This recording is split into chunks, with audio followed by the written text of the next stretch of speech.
All right, good afternoon, everyone. My name is Sebu David Alstanyan. I'm a professor of history at UCLA and the holder of the Richard Hovannisian Chair of Modern Armenian History here. I also have the privilege of acting as the first director of the Armenian Studies Center at the Promise Armenian Institute right here at UCLA as well. It is my distinct honor and pleasure to welcome all of you to the second Raymond Kévorkian Distinguished Genocide Commemoration Day lecture series, to be delivered shortly by Professor Ronald Grigor Suny. After Professor Suny delivers his talk, titled "That Troublesome Word, Genocide, How Should We Understand It?" his discussant, Dirk Moses from CUNY, will join us via a pre-recorded set of comments on the lecture. We are grateful to both of them as well as for all of you in making this event possible. I will briefly introduce both speakers now, following which Professor Suny will lecture for about an hour or so, 50 minutes to an hour, and then he will be joined via video by Dr. Moses for a set of comments. So let me say a couple of words about the Raymond Kévorkian lecture series, because I think it's important to realize in whose name it is being held and what the series aims to accomplish. So the lecture series is named after the French Armenian scholar, historian, and friend Raymond Kévorkian, who has been described aptly by Donald Bloxham, at least, as the Raoul Hilberg of the Armenian Genocide. That is to say, a person who laid the granular details and the documentary evidence upon which other people have theorized and written important works. The series was conceived 3 years ago as a way of both honoring and thanking Dr. Kévorkian for a lifetime of dedication on the Armenian and other genocides. It was created also to invite to UCLA and attract here some of the most eminent and innovative scholars and minds working on the topic of the Armenian and other genocides, and for raising awareness of Armenian genocide recognition. It goes without saying, or should go without saying, but it doesn't, unfortunately, that the genocide continues to be denied today by the descendant of the perpetrator state. So, the first Kévorkian lecture was delivered a couple of years ago by Professor Harry Harutyunyan, an eminent scholar of Japan and a theorist, a social theorist. Today, I feel honored to introduce another very eminent scholar, that is Professor Suny from the University of Michigan. Suny needs no introduction in general, as most of you here know of his work and are aware of how thought-provoking his scholarship has been for all these many, many years. But nonetheless, let me give you some broad signposts as to the quality of the thought-provoking scholarship that he has produced and the way in which he has influenced many students and scholars alike to rethink multiple fields, at the center of which Professor Suny's scholarship stands. And these fields include Russian, Soviet, Armenian, and more recently, Armenian genocide-related topics. Ronald Grigor Suny is a William H. Sewell Jr. Distinguished University Professor of History and Professor of Political Science Emeritus at the University of Michigan and Emeritus Professor of Political Science and History at the University of Chicago. He was the first holder of the Alex Manukyan Chair in Modern Armenian History at the University of Michigan, where he founded also and directed the Armenian Studies program there. He is the author of numerous books. I shall only mention some of them, including the trailblazing the Baku Commune, Class and Nationality in the Russian Revolution, his first book, if I'm not mistaken, The Making of the Georgian Nation, Looking Towards Ararat, Armenia in Modern History, The Revenge of the Past, Nationalism, Revolution, and the Collapse of the Soviet Union, The Soviet Experiment, Russia, the Soviet Union, and the Successor States, and of course his book on the genocide titled, They Can Live in the Desert, but Nowhere Else, A History of the Armenian Genocide. He's also the author more recently of The Red Flag Unfurled, Historians and the Russian Revolution, and the sequel to this, Red Flag Wounded, Stalinism and the Fate of the Soviet experiment. And of course, the title here reminds me of Isaac Pilcher's 3-volume work on Trotsky, about which we were talking earlier over lunch. So he is currently working on a book on the history of the nation form and the recent upsurge of exclusivist nationalisms and authoritarian populisms. The book is titled Forging the Nation, the Making and Faking of Nationalisms. So beyond this dizzying array of publications that are foundational, and his teaching of over 54 years in service in the field, Professor Suny has also a trait that distinguishes him from many others. That is that he is a first-class human being who has changed the way a new generation of scholars have thought about their fledgling field. And here, of course, I'm referring to the fledgling field that I'm also a member of, namely Armenian Studies. I first became aware of his work in the summer of 1990 when I was a much younger man at McGill University in Montreal. And that summer, I remember coming back from Boston, having in my hands a copy of the Armenian Review, of a journal that used to come out from Boston, and a special issue of the Armenian Review, which was actually edited by a mutual friend of ours, Hovannisian, and which focused on nationalism and identity for the Armenians. And having opened that copy, I remember the first time I read your work, I remember it was an essay on Miroslav Hrokh in the 3 stages of nationalism, which had a brilliant theoretical outline to it and resonated with me personally because of my love for the 18th century, and your passing treatment of the Makhitaris really opened up my eyes. And I feel like it's no exaggeration to say that when I read that essay, and I read it several times, to me, it felt like a Talmudic exercise in exegesis. Maybe it's a slight exaggeration, but certainly it made the scales of my eyes drop, and it made me see Armenian studies and Armenian history in an entirely new light. So for that alone, I am deeply, deeply grateful for you, and especially for accepting our invitation to be here. So Professor Suny's discussant is no less distinguished. He is Dr. Dirk Moses, who is the Anne and Bernard Spitzer Professor of International Relations at the Colin Powell School of Civic and International Leadership at the City College of New York, CUNY. Raised in Brisbane, Australia, Dr. Moses was educated at the universities of Queensland, St. Andrews, Notre Dame, University of California in Berkeley, and so forth. And his first book, German Intellectuals in the Nazi Past, in 2007, was awarded the H. Sojukult Historical Book of the Year Prize for contemporary history. Moses has also written extensively about genocide, memory, and global history. Professor Moses's latest book, about which Professor Suny will be talking in a short while, The Problems of Genocide, Permanent Security, and the Language of Transgression, was published in 2023 by Cambridge University Press.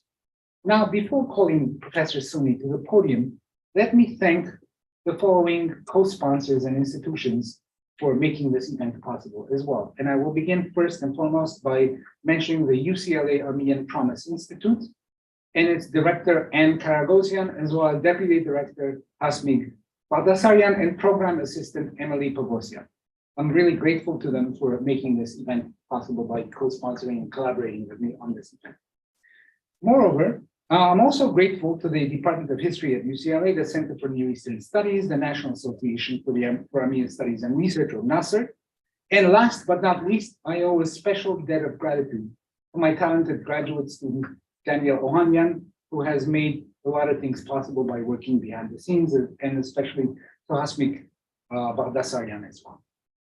So I ask you, audience members, on Zoom, we have about 140, 50 audience members on Zoom. So I ask you to listen to the talk, and after both talks have finished, I ask you to write down your questions as succinctly as possible and to address them in the Q&A option at the bottom of your Zoom webinar link. After the lectures are possible, we will host as many of these questions and address them to Professor Suny as time will permit. So before any further ado, let me just say one other thing before I call Ron to the podium, and that is I'd like to make a special, I'd like to take note of the special fact that Professor Hovannisian, Richard Hovannisian, is with us today. I'm very honored to hold his chair. And of course, both Suny and Hovannisian have been tilling this field of Armenian studies and genocide-related scholarship for the past 50 odd years or so. And all of us are here today precisely because they laid the foundations for this. So I'm grateful to all of you. And without any further ado, I welcome Ron Suny to the podium.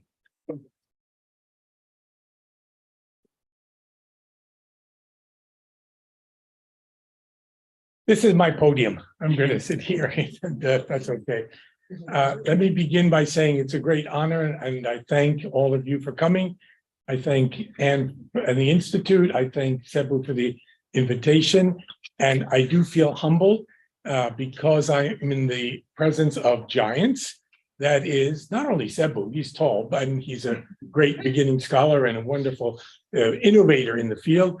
But Raymond Kévorkian, who's here in spirit, is someone who's written one of the most fascinating and empirically rich accounts of the genocide from which other scholars like me can steal. I mean, we can use to further our own work.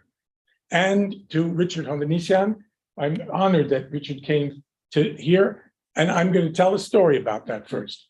Richard is a giant, a pioneer. He was doing things when no one else was doing them. No one did modern Armenian history. I was trained by Nina Garsoyan, who thought anything after the 15th century was current events, right? Journalism. But if I was going to do anything, it was that.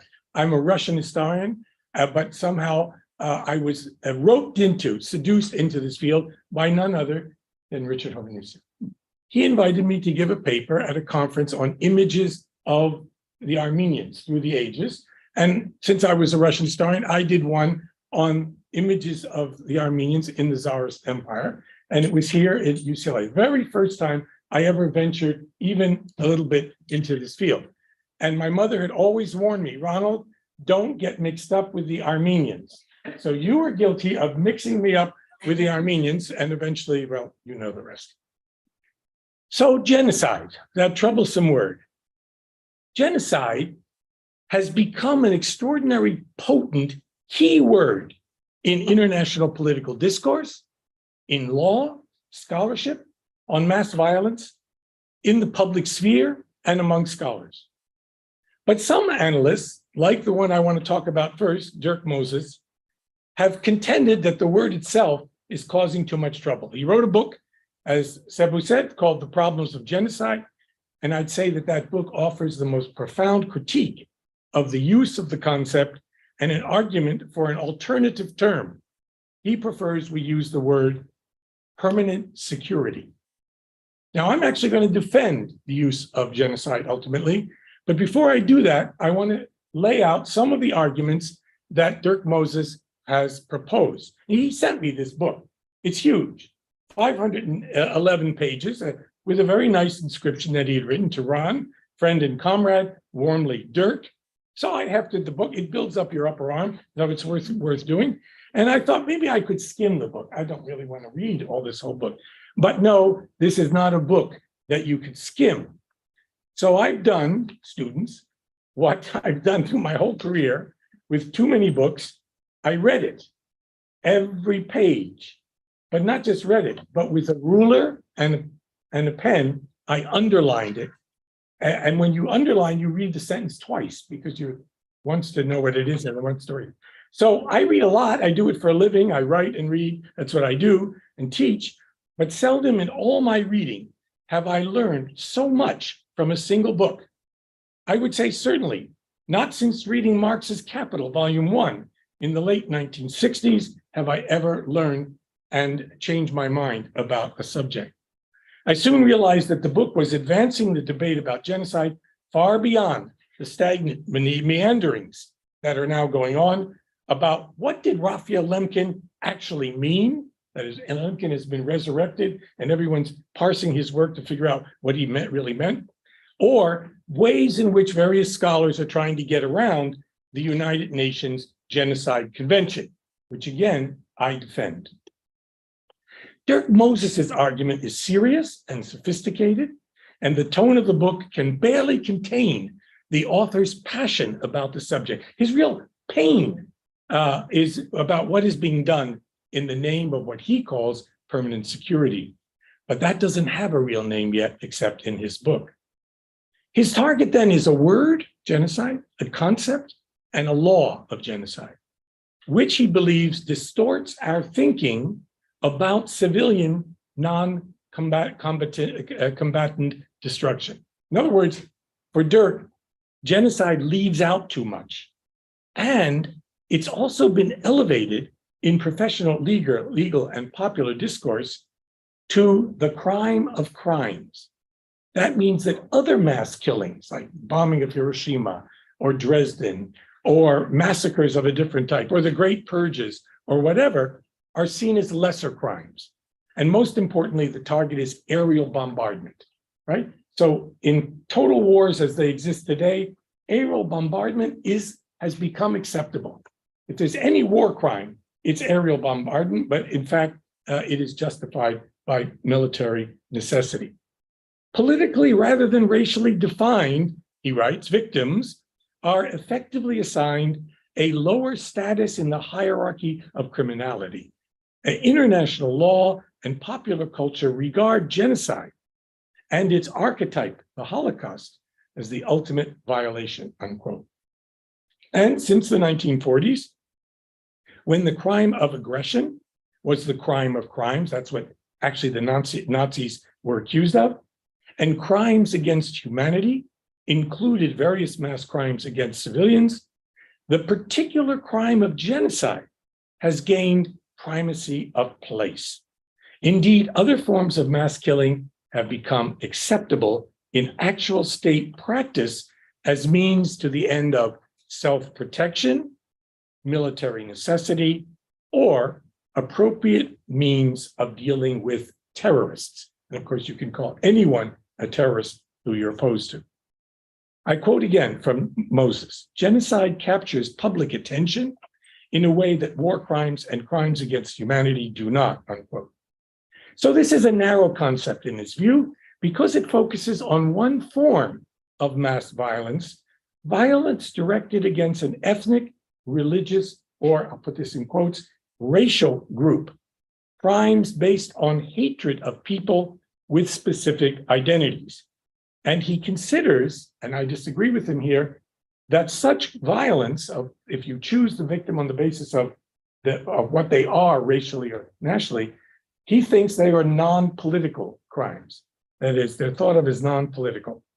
The distinction, he writes, between genocidal and political violence blinds us to civilian destruction in general and the circumstances that produce it. The UN Convention on Genocide, and I'm quoting again, has entrenched the virtually untrammeled sovereignty of states in their internal affairs and a relatively free hand in waging such things as aerial warfare. Consequently, the depoliticizing effect of genocide, that effect has enabled states to legally kill civilians in the name of raison d'etat, state interest. At least if they've actually done something. That is, the idea is that in genocide, the victims are innocent and haven't done anything to bring on this terrible end. Or even if they can potentially do something. So you see that what Dirk is worried about is that genocide has been distinguished not only from interstate war, but from certain intrastate internal conflicts like civil wars, rebellions, and insurrections. You all know that in the UN definition or convention of the punishment and prevention of genocide in 1948, genocide is defined as, I quote, the intent to destroy in whole or in part a national, ethnical, racial, or religious group as such, unquote.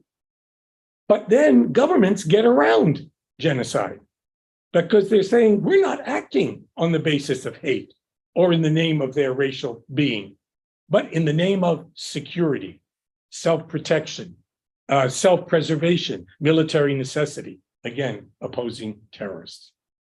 By fixating on crimes based on ethnic and racial hatred, he argues, genocide excludes most civilian destruction in an age like ours, that is since 1945, when most conflicts have been internal to states rather than intra-state, and most victims have been civilians.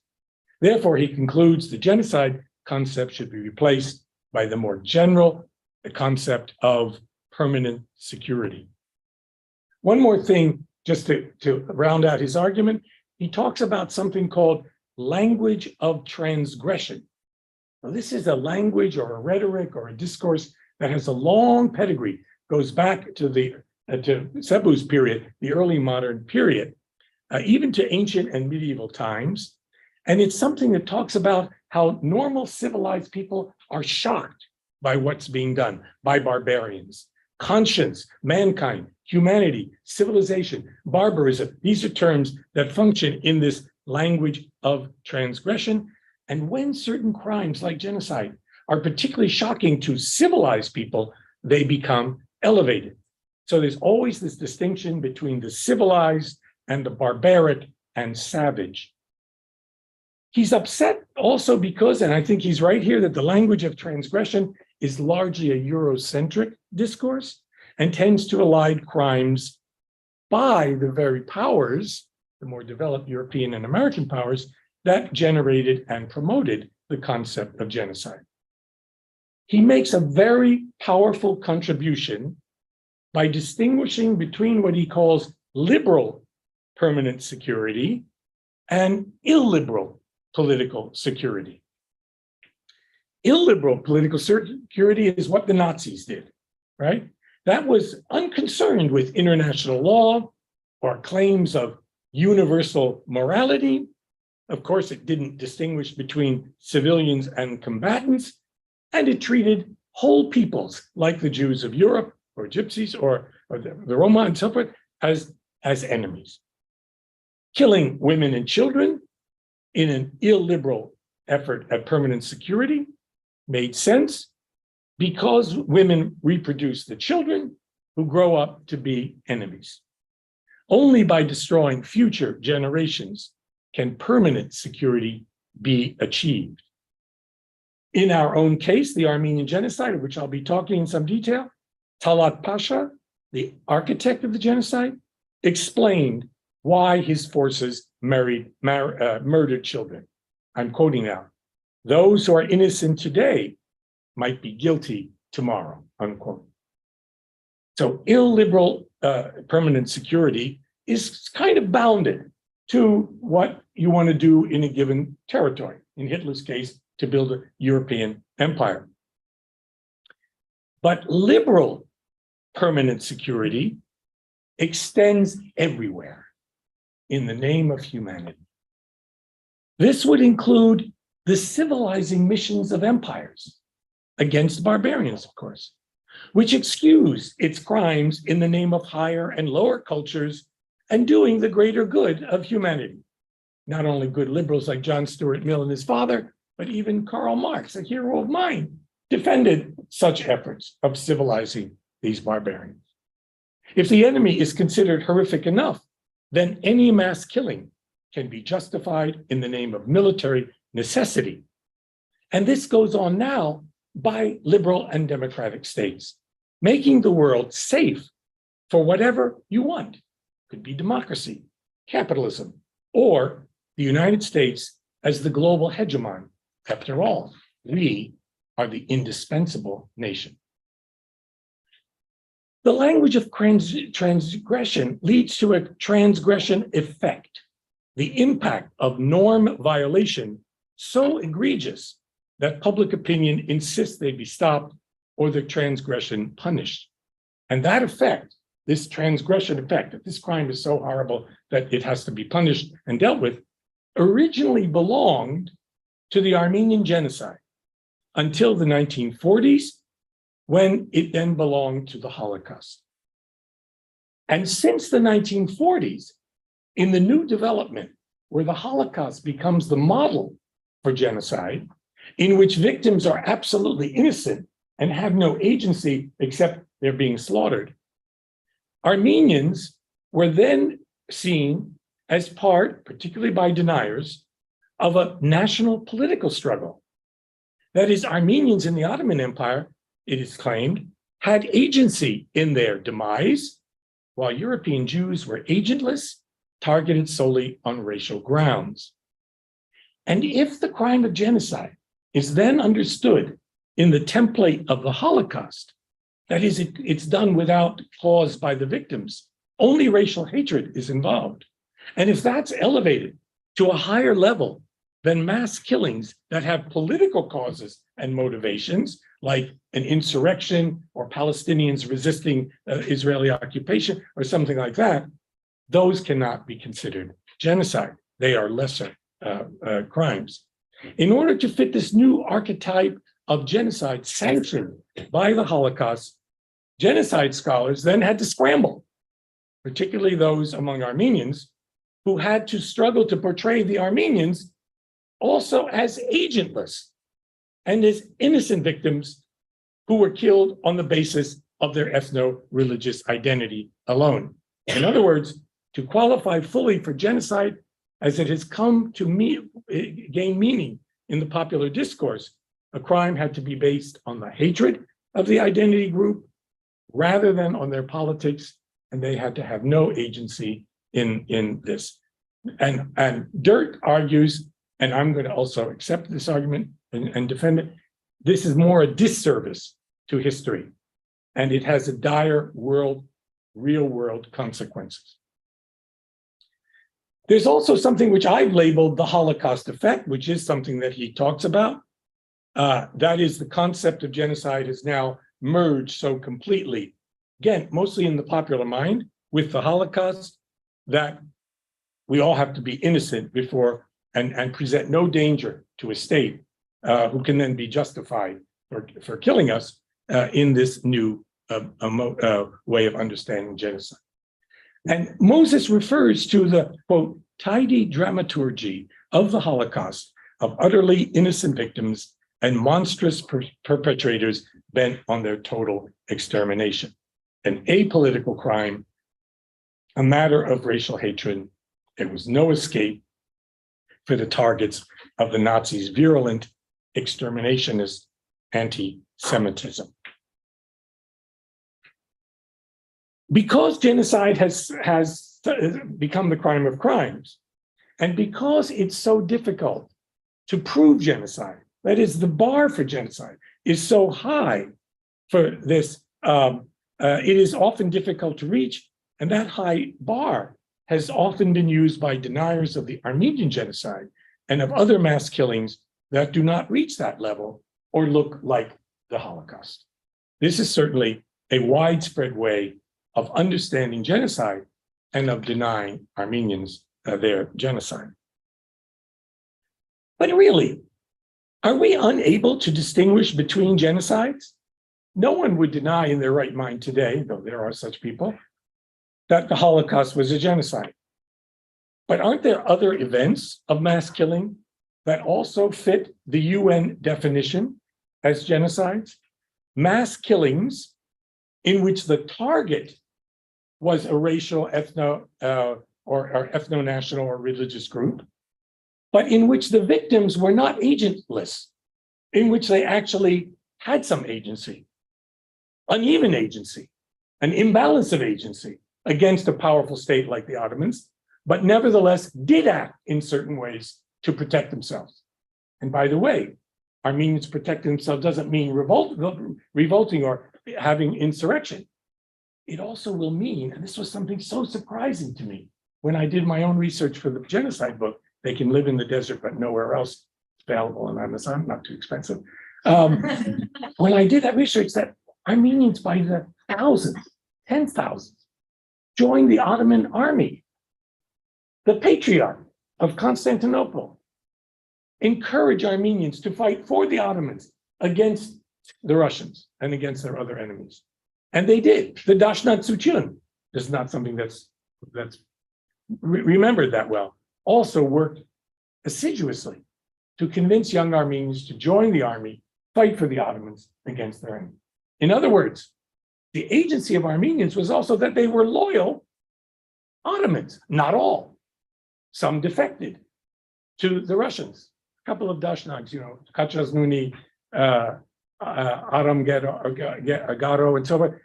But once they did that, their defection was now attributed to the whole group, right? One of the characteristics of this process of genocide is that the actions of some become the actions of all of this collective, right? So the problem is not only that the template offered by the Holocaust has melded into how genocide is understood, and sometimes used to argue that the Holocaust is the only genocide. It's unique. This is largely a discarded argument by now, but it's powerful, and the state of Israel often argues this. And perhaps, but there's something else that's also being done, because some scholars and the public does not want to limit genocide, not just to the Holocaust, but to the UN definition, which is broader than the Holocaust. Now the term is up for everyone to claim genocide. It seems like every state, in order to be a real state, needs an army, an opera house, and a genocide. And some states need several genocides, right? One is not enough. The definition has now been extended and stretched so much to fit whatever other people did, but we did not do, into the category of genocide. Armenians claim the Azerbaijanis are committing a genocide against them. And guess what? Azerbaijanis are claiming that Armenians are committing a genocide against them. So this is the confusion that's developed around this word. And that's why Dirk has taken so passionately to trying to deal with the topic. But his solution in some ways is to discard the term. That ain't going to happen. It's never going to happen. It's out there. You can't get rid of it after a certain time. So what I'm going to argue is we have to cast aside, to some extent, the narrow Holocaust template. We have to accept the UN definition because it's out there and it's in the law. And we have to limit then genocide to events that fit it. There will be other kinds of crimes against humanity, all kinds, including Hiroshima, including the repression of the Palestinians and the Kurds, but they are not the same as genocide. Wars of aggression, other crimes that lead toward what Dirk calls permanent security, which are very much the motivation for modern states, both liberal and illiberal, and movements as well, political movements. Those all have to be dealt with. Let me turn then to the Armenian genocide itself. And there I begin in my analysis with the Great War, with World War I. After all, the genocide occurred in the context of this war, which was a catastrophe for all of the peoples of the Ottoman Empire, and most completely for the Armenians and the Assyrians. Of the more than 20 million subjects of the Sultan, perhaps as many as 5 million would perish as a consequence of the Committee of Union and Progress, that is the Young Turks, you'll hear me say CUP sometimes, maybe, of their decision, as a consequence of their decision to join for what was for them a war not of necessity, but of choice. The Ottoman Empire did not have to go to war, it chose to do so. Most of the Ottoman victims of that war were civilians. 18% of Anatolian Muslims would die, the casualties of battle, famine, disease, and governmental disorganization. But about 90% of the Armenians would be gone by the end of the war. Deported, massacred, exiled, forcibly converted to Islam. That is on the basis of their ethno-religious identity. The Young Turks, ironically, entered the war to save, even enhance their empire, only to preside over its demise. The war laid the foundations, however, for the empire's successor, the national state created by Kemal Ataturk and the Turkish nationalist movement. This foundational crime, as many nations, including our own, is built on a foundational crime, in our case, the dispossession of the native peoples and the enslavement of labor, African labor, by ethnically cleansing what would now become the heartland of Turks and mobilizing millions of ordinary Muslims to fight for their fatherland.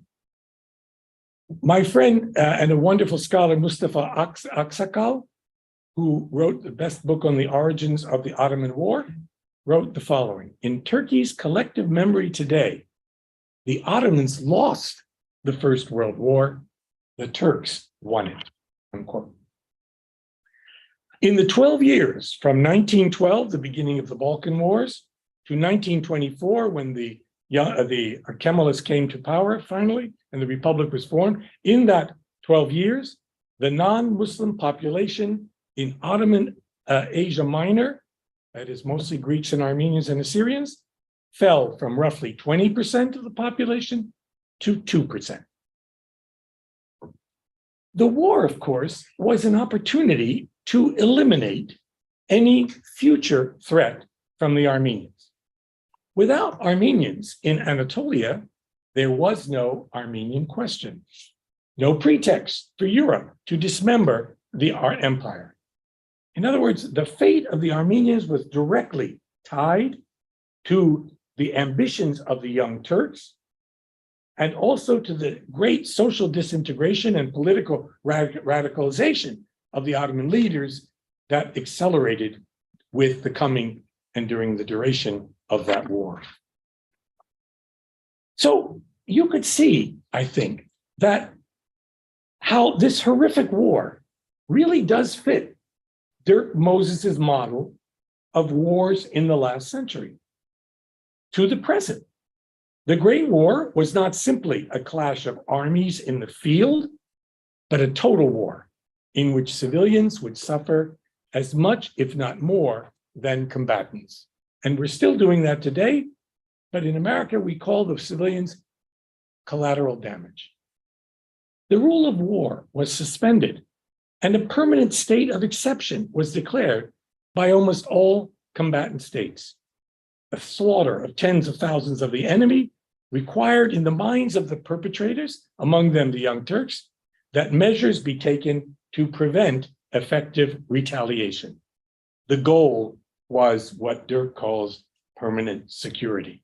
Not only security in the moment, but in the future as well. A totally utopian concept, which is incredibly destructive and impossible to achieve. You might think about Putin's invasion of Ukraine, a senseless war, horrific war, again, because he has some imaginary, some fantasy of permanent security. To assure that today's victims do not take revenge tomorrow, even greater brutality, at least in the minds of the state leaders, is required. So 1914, 1915, one European state after another propelled the other into this ferocious and fratricidal war. And the Young Turks became convinced that the survival of the empire required two things: victory abroad, and even expansion if possible, and also the mobilization, including militarization, of Ottoman society in order to deal with what they imagined was a disruptive internal threat by Armenians and Assyrians. They were convinced, and by the way, the Germans who were their allies were also convinced, that the Armenians presented what later, in the Spanish Civil War, a decade or so later, would be imagined to be a fifth column, an internal threat.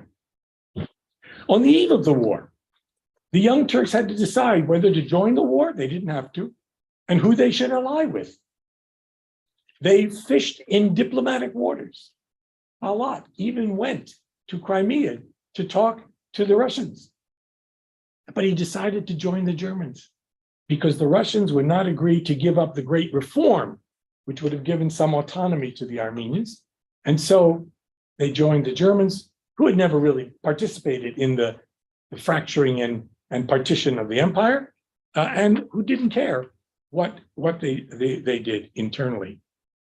Talat told the American ambassador, Henry Morgenthau, that Turkey would join the German side because the Germans were convinced that he was convinced that the Germans would win the war and not take revenge and would take revenge on the Turks if they did not help. Talat declared, the only guide to action for us will be a cold-blooded policy. Russia is our greatest enemy, and we are afraid of her. If now, while Germany is attacking Russia, we can give her a good strong kick, so make her powerless to injure us for some time, it is Turkey's duty to administer that kick. Now, what about the Armenians? The Armenians were caught in what I call the dilemma of the damned. That is, no matter what they did, they would lose. And what would evolve into a genocide became an impossible situation for them because the Young Turks were determined to rearrange the demographic, that is the population topography of Anatolia, and to prepare for this war with Russia and its European allies. In other words, the war was now conceived by Talat and Enver as a moment of transformation, of revolutionary opportunity, a moment to gamble, to save their empire forever and make it more secure.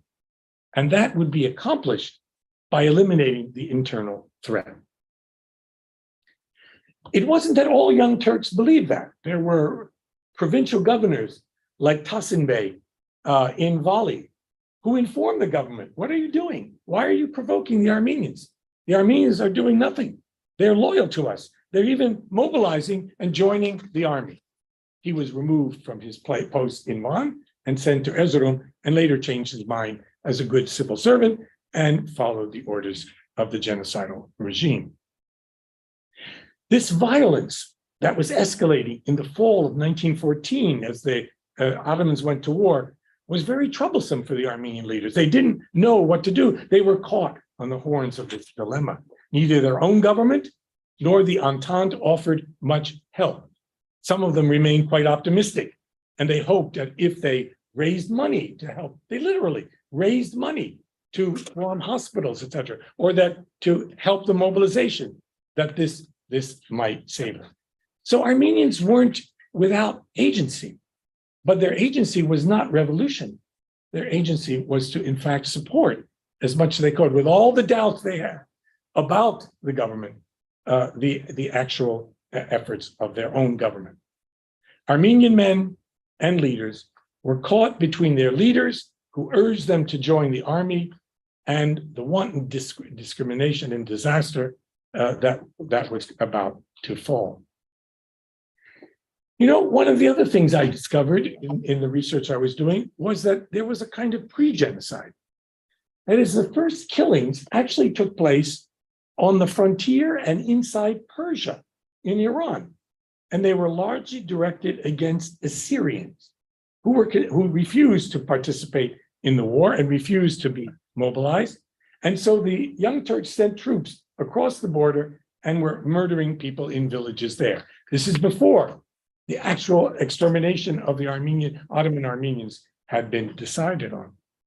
The Ottomans wooed Sunni Kurds and Turkic-speaking Azerbaijanis, that term was not used widely at the time, to their side, and lumped these Assyrians in with the Armenians as enemies of the Ottoman state. Assyrians and Armenians were both in the same religious community, the Ermeni Milleti, and so they suffered similarly. But that was before the genocide, really. But what is happening is that we are now about to embark on one more, the 13th Russo-Ottoman War, beginning in Persia and on the Caucasian borders, heavy with rumors and accusations among Turks and the leaders that Armenian soldiers were deserting, even though the leaders were in fact working to keep them mobilized on the Ottoman side. The Young Turks wanted exaggerated and things from the Armenians. They wanted them to propagandize and tell their Russian brethren, Armenians were on both sides of the frontier, that they ought to fight against their own country and fight for the Ottomans. And the Armenian leadership, the Dashnak Suchun, refused to do that. In my own work, They Can Live in the Desert but Nowhere Else, I talk very importantly about the importance of the Battle of Sarikamish. In the winter of 1914-1915, the Enver led a huge army up to the border with Russia at this place called Sarikamish, mountainous, cold. In fact, it's now a ski resort, the best ski resort in Turkey today. And there they launched this war against the Russians, and the Russians destroyed Enver's army. When Enver returned to Istanbul, expecting that he would be cashiered or criticized or whatever, he blamed the Armenians because some Armenians, Russian Armenians on the other side of the frontier, had organized volunteers to fight against the Ottomans. And this Battle of Sarikamish really marks the end of this first phase of the genocide. Sporadic massacres, deportations along the Caucasian front and into Persia. And now, very rapidly, the massacres, these disparate and separate events began to move into what we can call genocide. This colossal defeat resulted in political panic among the leaders, a thirst for revenge, even despair. And then it was later rationalized as military necessity, though in fact it was about imperial ambitions and permanent security. And the decision was made sometime in the months following Sarikamish, in March or April of 1915, that they would now eliminate the Armenians.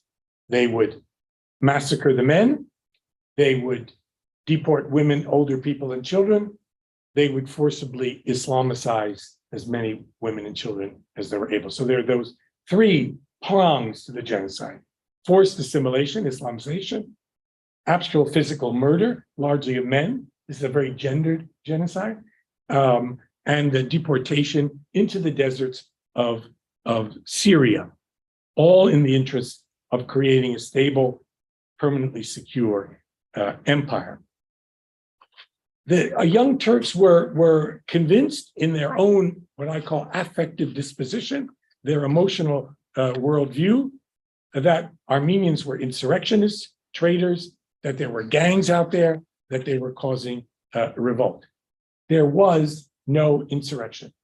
There was no pre-plan to defend Armenians.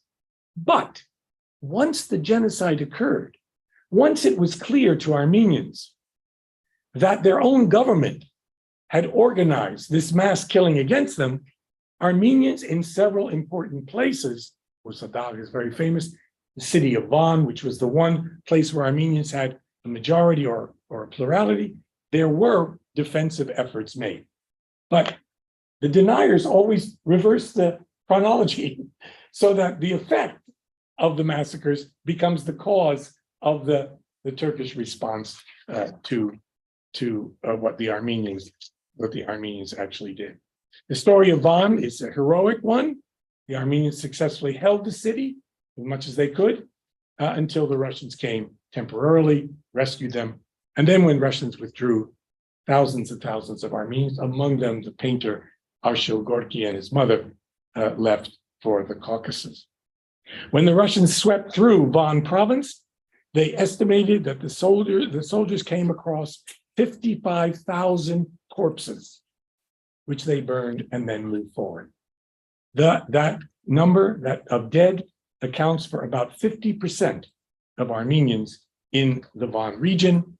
The only survivors were in the city or in some villages that managed to defend themselves, or where the local Kurdish chieftain rejected the orders that came from Van. And Richard has written about those Muslims that protected Armenians during this period. So yes, Van was a moment of resistance, of heroic defense against the government that was already known to be determined to annihilate them. For the local Muslims and the Ottoman authorities, Van was an uprising, an insurrection that they all suspected the Armenians had planned long before. And the apologists and denialists argue that Armenian insurrection required repression in the name of state security.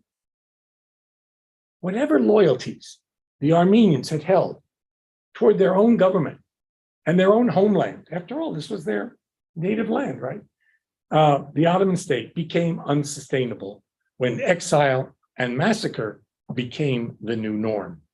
The Ottoman authorities, in other words, drove otherwise loyal, neutral, or passive Armenians out of the imperial fold into a netherworld of resistors and outlaws. The Young Turks compounded the Armenian question or problem, made enemies of potential former friends, and expended enormous resources to render the Armenians impotent. This was an irrational policy, right? Based on an illusion, on a delusionary view of reality. There was no revolt. There was no organized uprising. There was no coordinated Armenian insurrection. The political parties and the patriarchate supported the empire against foreigners. But separate incidents, individual defections were then synthesized by the government and by Turks and Kurds and Muslims into a general idea that Armenians are resisting us, that they number hundreds of thousands of revolutionaries bound to destroy the empire. I use in my own work this notion that I tried to develop, which some other scholars have adopted, but not enough, I think, called affective disposition. I believe that you have to investigate not just the structures and external causes of an event, and not just the individual decisions, rational choices made by leaders, but the intermediary, mediating factor, which I call affective disposition. What is affective disposition? It's the emotional environment in which certain actions are possible, seem likely, and are acceptable as rational, right? If you believe Jews are a virus, then it is perfectly rational once you have that affective disposition to murder them like any good doctor would. If you believe Armenians are a threat, even though I've been trying to demonstrate that they were hardly that, then it becomes rational to eliminate them at any cost. But listen to what Talat actually told Ambassador Morgenthau were the reasons for getting rid of the Armenians. And here he confesses what they're doing. I've asked you to come today, he says to the ambassador, and I can explain our position on the whole Armenian subject. We base our objections to the Armenians on three distinct grounds. In the first place, they have enriched themselves at the expense of the Turks. In the second place, they are determined to domineer over us and to establish a separate state. In the third place, they have openly encouraged our enemies. They have assisted the Russians in the Caucasus, and our failure there is largely explained by their actions. We have therefore come to the irrevocable decision that we shall make them powerless before this war is ended. Morgenthau tried point by point to refute Talat's argument, but he said to them, it's no use for you to argue. We have already disposed of 3/4 of the Armenians. There are none at all left in Bitlis, Van, and Erzurum. The hatred between the Turks and the Armenians is so intense now that we have got to finish them.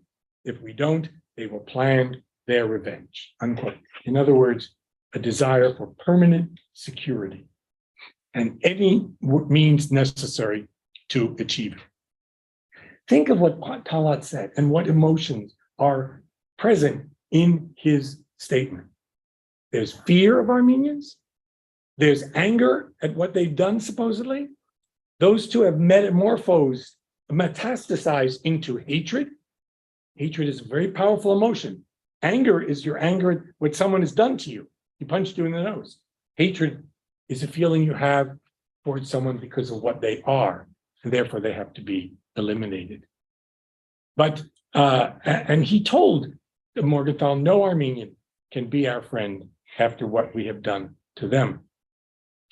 So in that emotional environment, then, you can understand how genocide occurs. And that is the argument of my work, and I think a good explanation of why this occurred.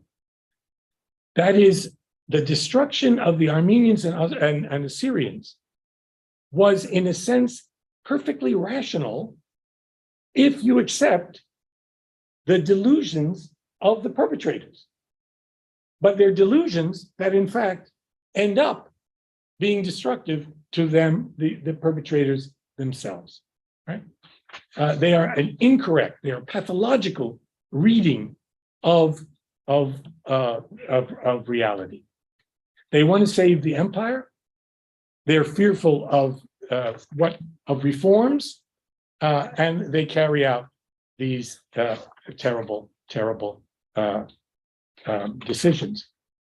I want to end, and I promise I won't take much more time. I want to end with a return to, you can see how much I'm skipping, right?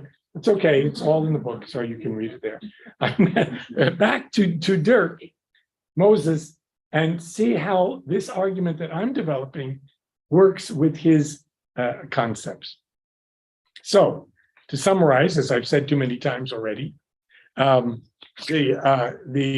who perpetrated genocide were operating within what you can call their own delusional rationality, acting on fears and resentments that had generated over time, and directed their efforts to resolve their anxieties by dealing with those they perceived to threaten their survival. Remember, threat is always a perception. Of course, if a lion is running towards you, that's a good threat. You could see it, unless you know the lion personally. But threat of China today is a completely, I think, illusion that the Americans are creating. And even TikTok is now a threat to American security. Imagine. So, we got to get rid of those terrible things. The actions of the Young Turks were based on an emotional disposition that led to distorted interpretations of social reality, exaggerated estimates of threats, and a desire for what Dirk called permanent security. Dirk is absolutely right, I think, to object that the use of the word genocide as the crime of crimes has created a pernicious hierarchy of crimes, which effectively excludes horrific events like aerial bombing or the crushing of insurrections, blockades, or resistance to occupations. This excludes what is being done because it is said to be something that is not agentless, but that is deliberate and political. And when Palestinians or Kurds resist their oppressors, that is considered not legitimate by the US government, for instance. So why keep the word genocide then? Because it exists and you can't get rid of it, as I said before, even with all its problems. As laudable as Moses's goal may be, it is not practicable. The word will stay, but it needs to be clarified, at least by scholars and lawyers, if not the general public, and self-interested state actors. But let's try to make it clear and precise, limit its use, and elevate the other crimes against humanity and war crimes to the same level. And the Armenian case, it seems to me, meets some of these criteria, not others. It's certainly a genocide by the UN Genocide Convention definition, but it is not, doesn't fit exactly the Holocaust template. Because the genocide of Armenians was an example, yes, of mass killing on the basis of identity, ethnic or racial, but it was political. And it was motivated by the drive for permanent security.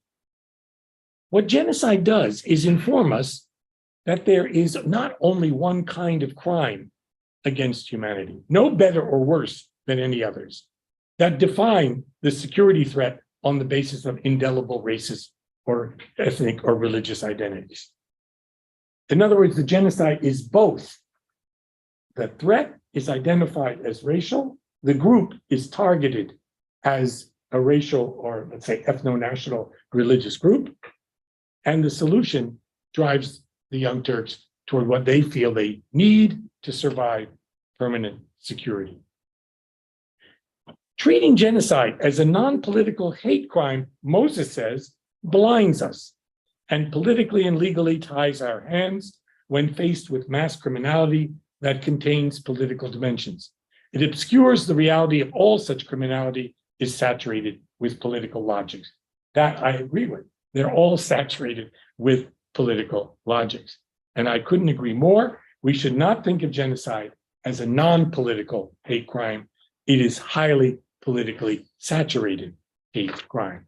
And genocide studies and genocide scholars have to recognize that. So I accept the genocide in the terms that you find in other languages. It's English that's deficient. Genocide designates the killing of the genos. That is a people. It's a killing of a people, not the killing of people, but a people. It's what Germans call Völkermord, the murder of a people. Or even the Turks, they have a word for it, soykırım, that is the killing of a race. Or the Armenian word, tsehaspanuchun, the killing of an ethnicity, or in an older understanding, race. The aim of genocide is to render the ethnic or religious or racial group impotent, that is unable to maintain its group identity and reproduce itself. And that's how I understand those two words that are so disputed in the Genocide Convention. As such, the intention to destroy in whole or part the group as such. It means to make them impotent, to make them impossible, not to kill every one of them. It is one kind of crime against humanity, not the murder of people, but the murder of a people. So we need to get rid of the hierarchy. Moses is quite correct in that. It should not simply be the crime of crimes. These are all crimes.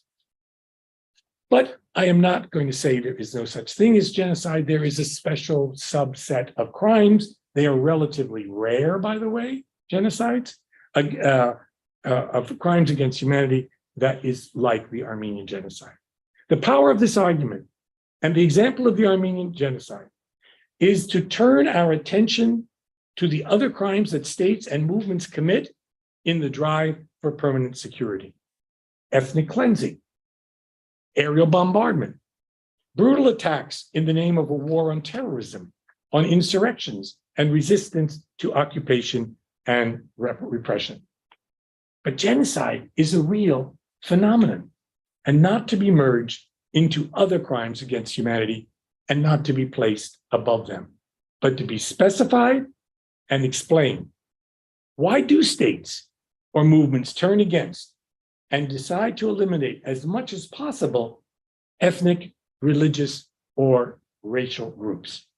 In my opinion, and what I've tried to show, is that the Armenian genocide can move us towards such a clearer explanation of what genocide is. Thank you.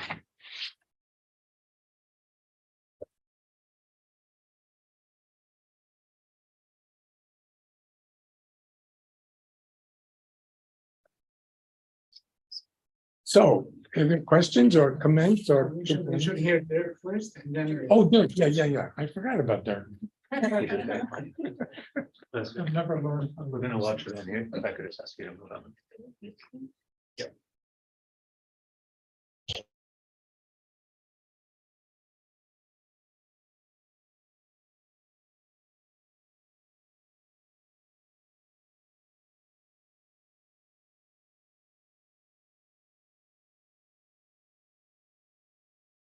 I'm very glad to contribute to this important conference, and especially to the discussion about Ron Suny's Raymond H. Kévorkian Annual Armenian Genocide Remembrance Lecture.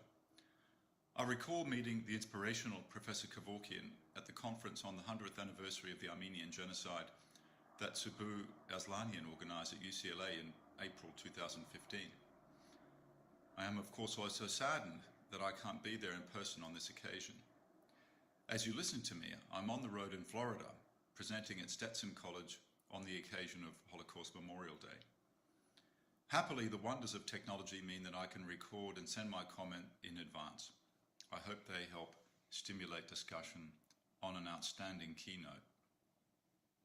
It's hard to believe that the 100th anniversary conference at UCLA, when I met Professor Kévorkian, was 8 years ago. So much has happened since then that overshadows proceedings now. The weight of history has increased by the pace and gravity of current events, especially the various invasions in post-Soviet space. Professor Ron Suny, one of the world's leading Russia experts, has been writing about the Russian invasion of Ukraine, and as always, in an original manner that provokes new perspectives. This is, I believe, the role of academics, not to repeat the familiar, but to push upon settled frameworks, even at the risk of causing discomfort. We all know that these issues are not only intellectual and cognitive matters, that is, of abstract knowledge, they engage our feelings. As an expert on the history of nationalism, Ron Suny is well aware of the powerful emotions that nationalism evokes. I recall reading an essay by him in which he reported having to be escorted from an event by security because the audience in a southern Caucasian city, I forget which one, where he was speaking, objected violently to his paper, in which he demonstrated that the city had once had a substantial Muslim population and that Muslims and Christians had coexisted quite well. Even if I misremember the details, the gist of the story was the incredible emotionality of collective historical memories. This episode reminds us that the so-called small nations, and that for them, conflicts like the current invasions are of existential significance because their survival is in question. Memories about previous invasions are also experienced this way. Political scientists call such public memories ontological security, which is a fancy way of referring to how group identity, say like Turkishness, is considered by state authorities to be a security concern because it pertains to state legitimacy. Legitimacy is not something that states can simply assert. It requires the recognition of other states to accept a state's interpretation of its own foundings and its conduct. That would explain why Turkey vehemently pursues genocide denial, just as Armenians are so delighted when the leaders or parliaments of other states pass resolutions affirming the Armenian Genocide. The eyes of the world are watching, and states really, really care about those eyes. Genocide recognition can assume talismanic status. I mentioned small nations. Well, what are they? The term is commonly used since the 19th century to refer to nations sandwiched between empires and larger states that have experienced no statehood or precarious statehood over the centuries. Some don't even have statehood. Think of Kurds and Palestinians. Even if not small as such, Poland and Ukraine are hardly small countries, for example, they are smaller than their customarily more powerful neighbors, like, say, Germany and Russia, in the case of Poland, which have partitioned and annexed their territory over the centuries. Small nations are then situated in regions structured by competitive and uneven state formation, imperial competition, invasion, and mass violence. So what, we may say? Well, there are emotional consequences, observe some commentators. In 1946, so after the most extreme mass violence in history, the Hungarian politician and scholar István Bibó wrote an essay called The Miseries of East European Small States, arguing that the region's unstable borders were what he called, and I quote him, the major source of the political hysterias, unquote. He was approaching the question of national habitus as a byproduct of geopolitical weakness. The lack of security for the group, for the nation, produced insecure individual identities and catastrophic political sensibilities. Bibó goes so far as to write about, quote, the deformation of social structure was followed by the warping of the political self and a hysterical mental condition when there was no healthy balance between real, possible, and desirable, end of quotation. Precarious small nations, says the Korean scholar Jae-hoon Lim, who specializes on Polish history, are characterized by what he calls victimhood nationalism, meaning they interpret politics in stark binary terms of victims and perpetrators. You know, we are the victims, they are the victimizers, or at least the potential ones.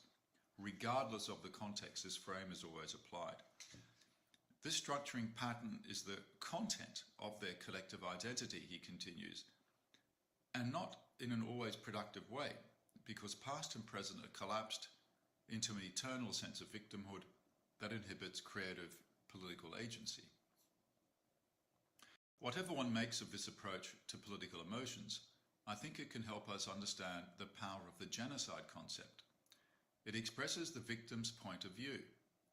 The perpetrator tried to destroy us solely because of identity. Conceived in these terms, genocide is what I call a non-political crime, because the victims have no political agency. They are attacked just for being who they are, not for anything that they've done. On this reading, genocide is a hate crime against identity. This assumption leads to a political explanatory approach. Genocide is explained by rising hatred in the form of xenophobic nationalism. Methodologically, historians ransack the writings of state ideologists who provide evidence of increasing antipathy to, say, a minority. We read histories that explain genocide in terms of the rise of ethnic or racial hatred. In the case of Russia today, for example, commentators are examining the writings of Alexander Dugan and even the statements of Russian television personalities who all say outlandish things about Ukrainians as evidence for the proposition that Russia has genocidal intentions against Ukrainians. By contrast, perpetrators think they attack groups because they are dangerous, not out of hate alone. For them, the question of security, not the question of difference, is the key issue. They therefore think that their conduct is legitimate. That is how the Ottoman and then Turkish states justified the treatment of Ottoman Christian minorities, especially Armenians. They were not simply attacked for being Christian, so their argument goes, but because they engaged in an uprising or colluded with invading armies, especially the Russians. For this reason, the Turkish writer Ayşe Kulin rejected the genocide label for the Armenian case. For although liking Armenians very much, she said, these are her words, the deportation had occurred during the war, which meant they could not be genocidal. She sought to mitigate her frank admission about the killing, which she didn't deny, by pointing to an Armenian provocation, and I quote her, "We did not butcher the Armenians without a reason," she said. I mean, what an incredible admission. But because the factor of having a reason was a political factor, that is, putting down an alleged Armenian uprising, which one did not find in the Holocaust, she and others argue, the Ottoman treatment of Armenians was legitimate. What is more, she continued, there was no systematic extermination as in Auschwitz. Quote, they didn't do anything to them, they, the Turks, did not do anything to them like the Jews, unquote. Similarly, using the Holocaust as an archetype for genocide, the Turkish journalist Mustafa Akyol opined that ethnic cleansing rather than genocide had occurred because, quote, the Ottoman government only pushed Armenians out of Anatolia, whereas the Nazis searched for Jews everywhere in order to exterminate them one by one, unquote. So we can observe here how the Holocaust becomes an alibi for Turkey. The Turkish position actually mirrors the Israeli one, that seeks to make the Holocaust the ultimate threshold of mass violence, one that consciously excludes the Armenian genocide by conflating the Holocaust and genocide. Thus, the former Israeli Foreign Minister Shimon Peres stated that, quote, we reject attempts to create a similarity between the Holocaust and the Armenian allegations. What the Armenians went through is a tragedy, but not a genocide. As if singing from the same song sheet, the Turkish ambassador to the US some time ago told readers of the Washington Post that, quote, that calling the events of 1915 a genocide, quote, dilutes the moral force that recollection of the Holocaust should generate for us all, unquote. Now, happily, most of us can see that the Armenian genocide is a genocide, despite such arguments. But they often do so at the cost of simplifying the genocide as a non-political hate crime, to make it resemble the Holocaust as much as possible, as Ronald Suny rightly points out in his magisterial paper. For there were political dynamics in the relations between Muslims and Armenians before and during the Armenian genocide.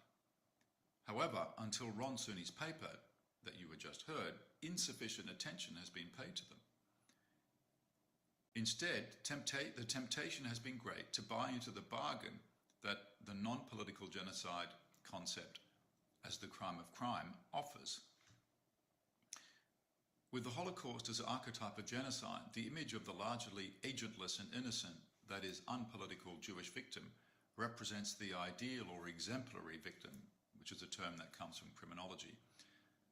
That is, the socially constructed status by which sympathy and legitimacy are conferred upon certain objects of violence and not on others. As martyrs, the dead, according to the non-political version, were sacrificed for membership of their group, targeted because of their despised identity, bereft of political agency. The victim is innocent as well as depoliticized. Well, the depoliticization means they're innocent, which means you can identify with them. The Holocaust is not only the archetypal and universal genocide then, but as a figure of global memory, Jews represent the archetypal and universal form of victimhood in this memory regime. Whether Christian or Jewish or both, this image of the exemplary victim has proven irresistible to those seeking recognition as innocent victims of persecution who deserve protection or compensation. Victims of various conflicts routinely construct themselves as Jews or as like Jews, killed for their identity rather than for their deeds, and therefore likewise virtuous martyrs. Now, this analogizing is usually unsuccessful. Not every persecuted group can convince others that they too are innocent victims, because most civilian destruction, in fact, takes place during armed conflict. Biafrans in Nigeria styled themselves as the Jews of Africa in their independence struggle with the Nigerian state in the late 60s. While evoking sympathy in Israel, most states did not believe Biafrans were victims of an impending Holocaust. Similarly, various nationalists made bids during the post-Yugoslav conflagration to style their group as the victimized Jews, invariably without much success. Continuing its campaign for international recognition, the Armenian Genocide Museum and Institute in Yerevan declared Armenian victims of the Ottoman deportations and massacres during World War I to be holy martyrs, converting all 1.5 million into saints. They were victims of Turkish racism and hate, it is claimed. Although most scholars are prepared to affix the genocide label, many states do not, and some scholars as well. Now, Ron Suny sees that accounts that depoliticize the genocide give an incomplete, if not misleading, explanation. It is easy to understand the temptation to depoliticize, however. After all, what kind of agency can we ascribe to victims like the women and children who were marched into the Mesopotamian desert by Ottoman authorities in 1915? They were attacked for being Armenian. The analytical challenge is not to accept either victims' or perpetrators' accounts of how and why the genocide occurred. Yes, there were political dynamics, but that does not mean security rationales claimed by Turkey and some historians. It has to make an elementary but crucial distinction between security, which is legitimate, and what I call permanent security, which is illegitimate. I was very glad that Ron Suny took up this point in his flattering recourse to my recent book, The Problems of Genocide. It was observing these conceptual problems, which I've just been talking about, that led me to write the book. So let's revisit this distinction. Any state has the right to put down rebellions and even remove its citizens or subjects from war zones. A legitimate suppression of a rebellion would entail, say, arresting leaders and their followers. An illegitimate one means deporting or destroying the entire group they purport to represent. That would be permanent security because it aims to ensure that never again can, say, a separatist rebellion occur in the future. That is what I mean by permanence. It's a once and for all solution to a security issue. And that means attacking innocent civilians before any of them could have done anything. So we're dealing with an anticipatory logic that aims to defeat time by attacking future threats. Let's break down permanent security aspirations into three parts. First, groups are reified as wholes as the premise for accusations of collective guilt. Minorities and social classes, like, say, the Armenians, are seen as internally homogeneous historical actors with collective agency and interchangeable parts. A group-based logic of vicarious responsibility flows from this assumption, such that one can punish or kill members of a community in one locality to avenge crimes that some members or co-religionists or co-nationals in another community may have committed against one's own co-religionists and nationals elsewhere, even if long ago. The logic operates in time as well as in space. So as the Cypriot British anthropologist Peter Loizos elaborated in his study of the conflict between Cypriot Greek and Turkish villagers, this, what he called totalizing doctrine of collective passive solidarity, allows the nationalists to treat all members of an enemy group as dangerously active. If they are fertile women, they will reproduce and nurture children who will grow into fighting men, or reproduce in turn. Older men and women are givers of advice and succor, and children are simply potential adults. To the reflective nationalist, that can be neither non-combatant nor innocent, unquote. During the partition of India, for example, Hindu massacres of Muslims in one part of the country would be avenged in another part, and vice versa, on the assumption that parts of entire groups were vicariously liable for the other. They could be taken hostage, deported, massacred, and so forth.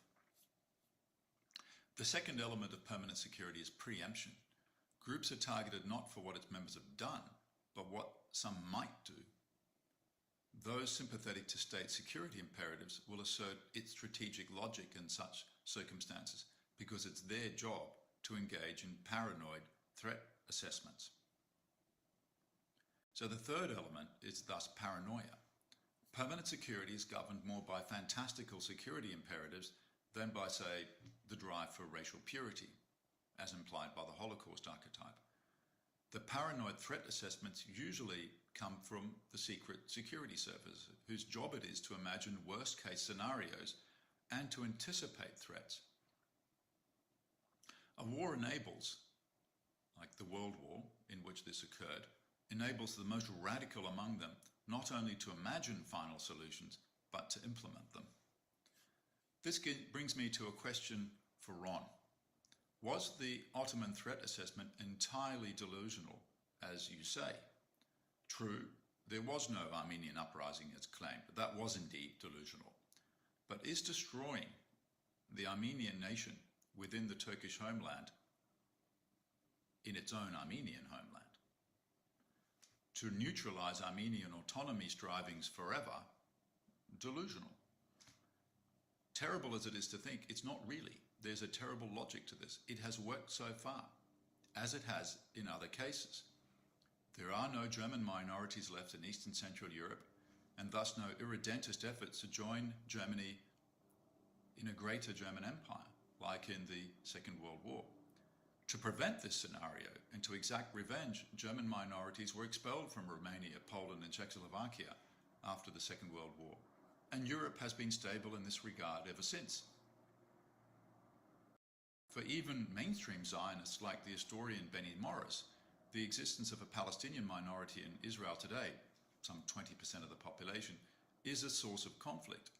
It would have been better if they'd all been expelled and fled in 1948, he has concluded, somewhat controversially. But what if he's functionally, if not morally, correct? It seems to me that these voices are expressing a truth, a terrible truth, that dare not speak its name about nation-state formation, especially for small nations which usually conceive themselves as homogeneous, even tribe-like entities. better to expel minorities so they can't destabilize the state in the future. This pattern preceded the Armenian Genocide. Ron briefly mentions the Balkan Wars that ended in August 1913. I think its effects could be accorded greater prominence. The war was, we recall, a catastrophe for the empire, losing virtually all their Balkan lands, and with them many thousands of Muslim refugees who poured into Istanbul and the western parts of the empire, telling stories of massacre, rape, and land confiscation. Judging by contemporary reports and modern research, these stories were largely true. Bulgarian forces in particular massacred villagers, engaged in rape of Muslim women, and executed POWs. All the Christian powers of the Balkan League that attacked the empire in 1912, Serbia, Montenegro, Greece, and Bulgaria, turned out Muslim villagers in order to change the demographic complexion of the territory so they could claim it was theirs at the anticipated peace negotiations. Ottoman forces behaved in the same way in retaking territory in the Second Balkan War.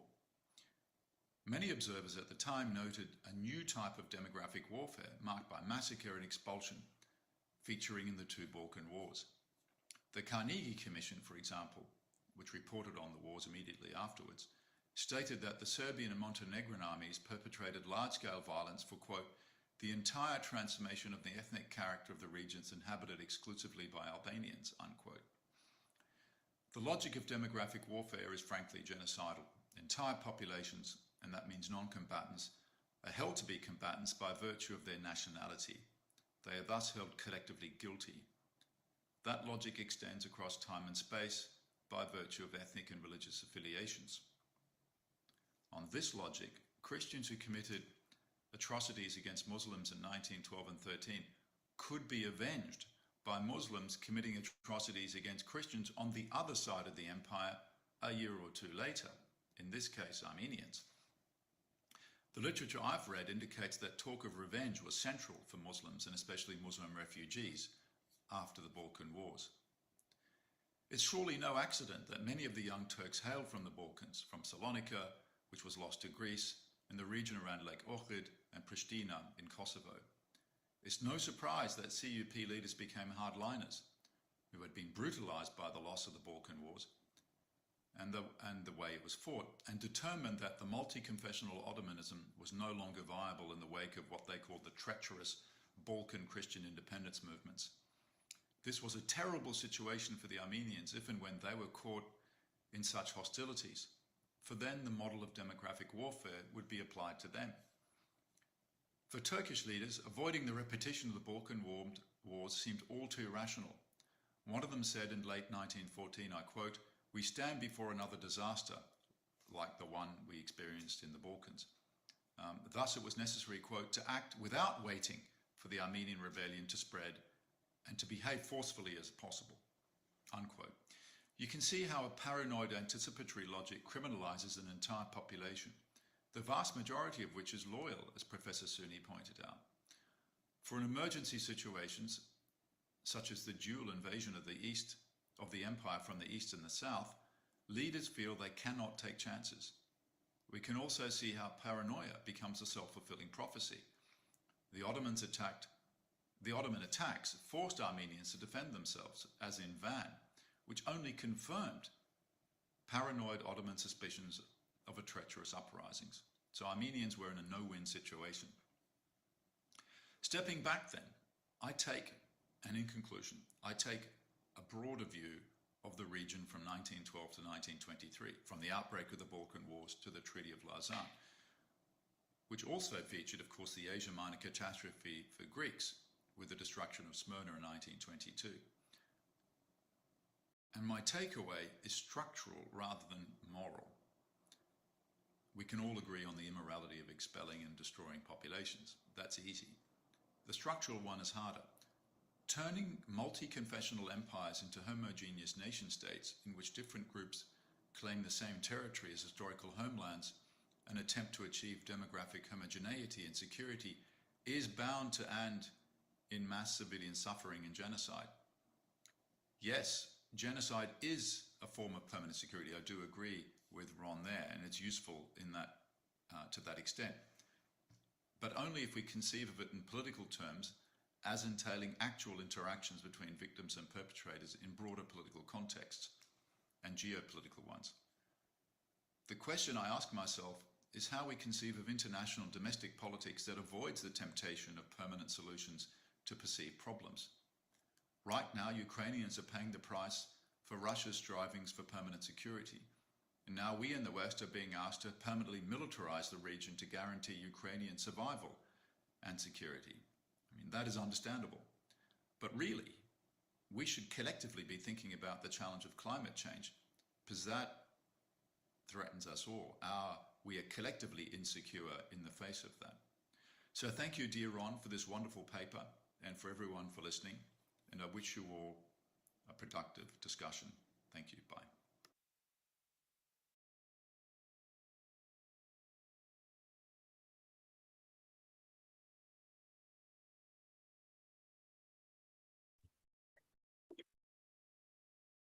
Any questions?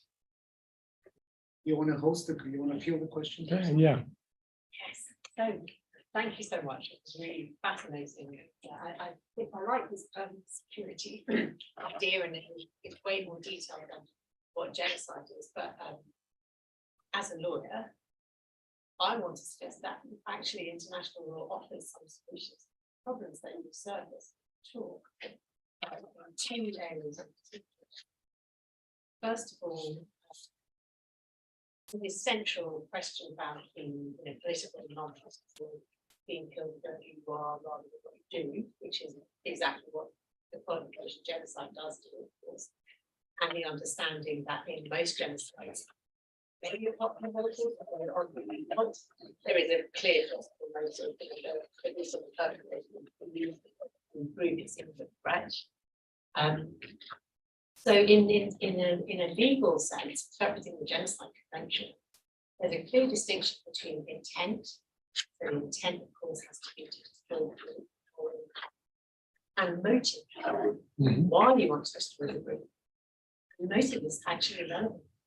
I mean, it might be an evidentiary point, it might help you prove intent, but it's not an element. So it's understood that there will be reasons. So, for example, in Bosnia, it was very contested whether or not there was a genocide. It's found that there was a genocide, but only when it's a country. And the defense argument was really that there's no ethnic hatred of Muslims. It's not about trying to eliminate Muslims. It was a strategic attempt to, well, of course, the defense didn't quite admit this, but the counter argument would be it was a strategic attempt between Croatia and Serbia to divide up the territory of Bosnia. How to get out.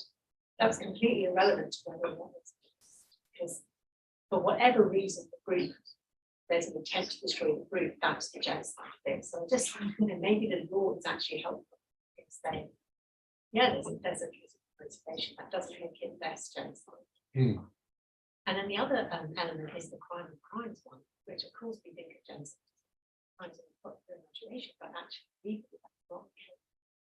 So if you look at the Genocide Convention, the acts which constitute genocide, killing members of the group, so actually two members of the group are killed with attempt to destroy the group as such, that would be a genocide.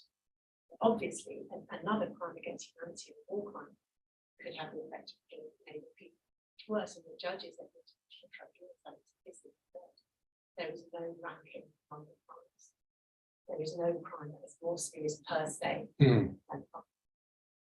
So I offer that to you as a legal way to perhaps deal with some of the issues. So that's very helpful. I mean, I don't follow the law that closely as you do professionally, but yeah, that seems to me useful, and it fits with, I think, my argument. Absolutely. Yeah, so I'm grateful for that. And it emerges from lawyers examining facts.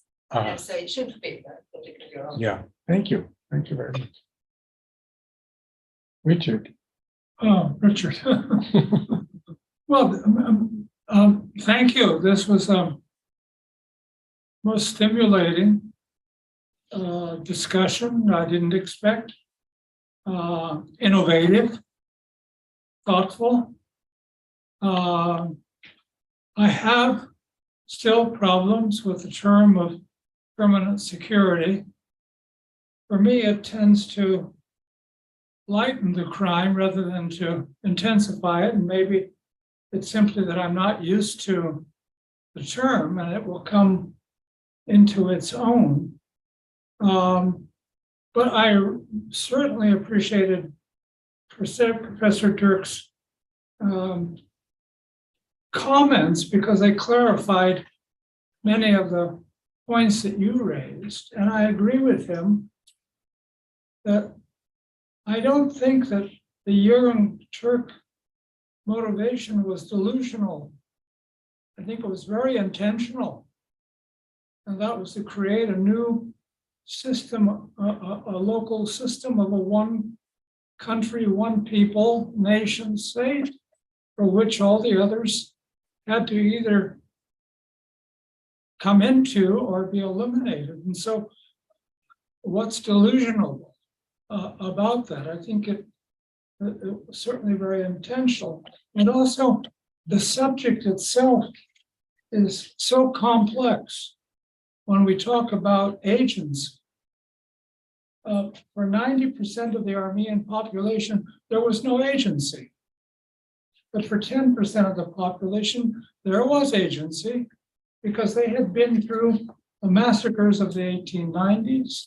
They had been through confiscations and illegal taking of properties, Kurdish attacks from which they tried to protect themselves. So there was an agency. It doesn't mean that it was illegal. It doesn't mean that it was immoral, but it was there.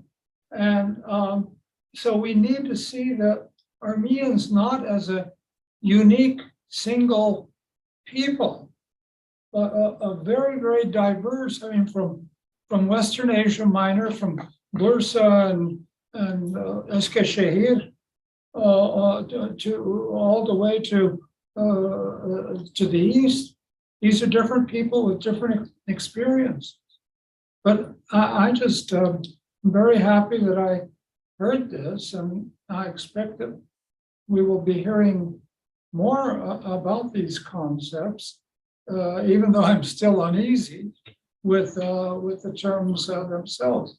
But you know, yes, there are comparisons with the Jews, but the closest that I could come probably is that if you found Zionism to be an extreme threat for any reason and took action, here we have an activity. But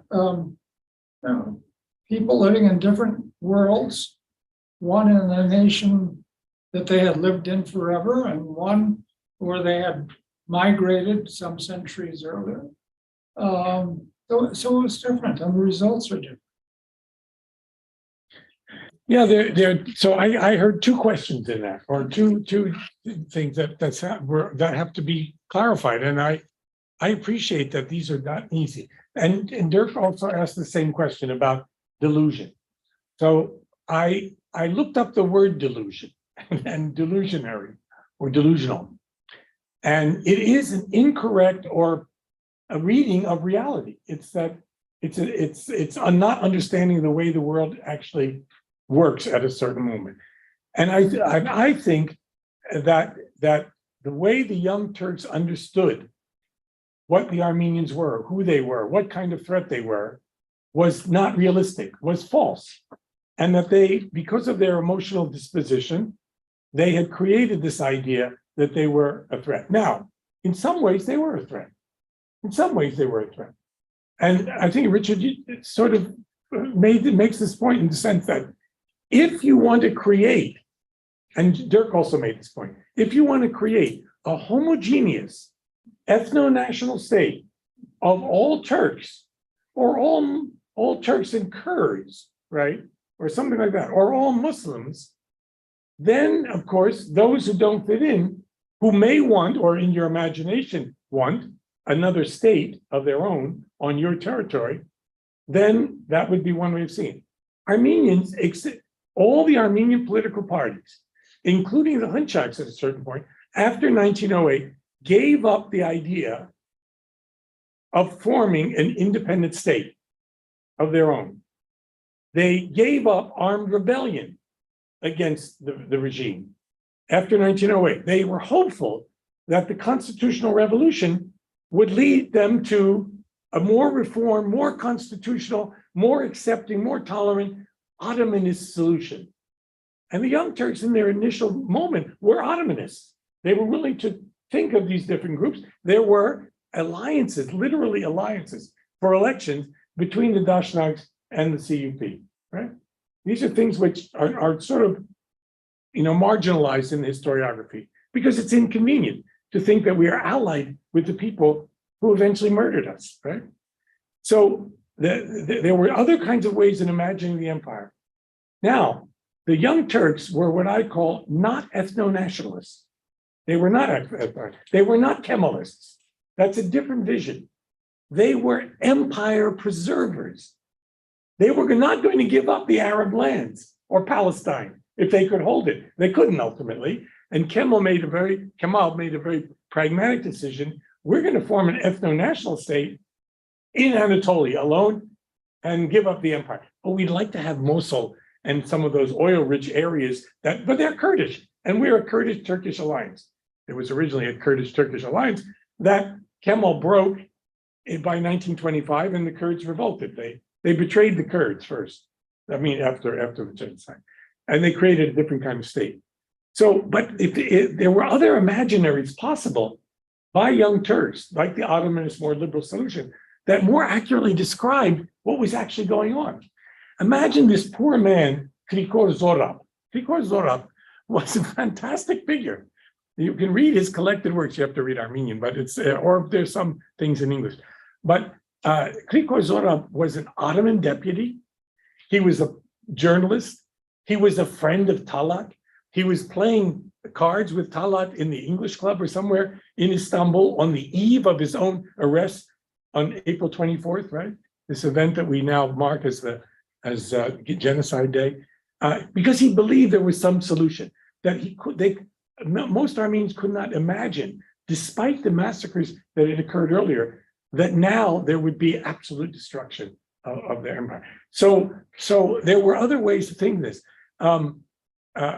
So I do, and I don't agree with Dirk that you can separate the delusion of imagining what was happening and who the Armenians were, because the result of their policy, that is mass murder, led to the possibility of eliminating the Armenian problem. That is, there was a cold, rational, realpolitik end to this. That is, Armenians no longer would be a threat, right? And so the means that they accepted actually work toward that end. But they're based on a pathological, paranoid, delusional understanding of what the real possibilities were. And on the question of agency, I'm sure I'm not going to answer as long, but Armenians had all kinds of agency. They acted in certain ways. Now, they were mostly elites who did this, and mostly leaders who did this, but they would appeal to foreign powers to help us out here, fellas. Of course, foreign powers always promised, reforms were signed, and they weren't carried out. They sent delegations. They organized various things. They had political parties. After 1908, they carried guns. They were allowed finally to carry guns. So, but they did not engage in a kind of insurrectionary activity until they were themselves decimated. So it was uneven, imbalanced. Sorry, Gail, go ahead. So let's take a few questions because we have 20 minutes left. Oh, okay. Here. And then maybe if your memory is long enough, you could accommodate. I'll write things down. Okay. So I do have a comment that's interesting in terms of this book and the conceptual dilemma.